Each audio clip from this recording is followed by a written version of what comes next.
Hi guys, if you are a new YouTuber and you have logged into your Google AdSense account and suddenly you saw your all earnings has gone, it is empty now. What could be happen here?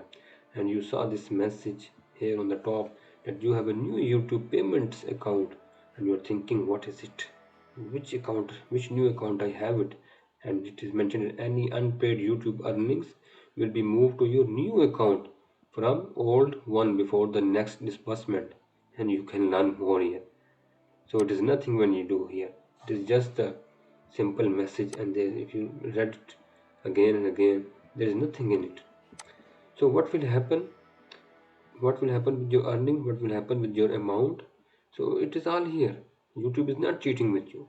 So you have to just click on the left side, AdSense for YouTube. Yeah, AdSense for YouTube. Because what is happening, Google AdSense is updated now, so that's why you can't see your earnings here, you can't see your payments here.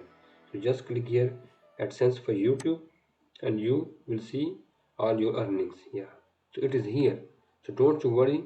Yeah, everything is okay. Yeah, thank you, have a nice day.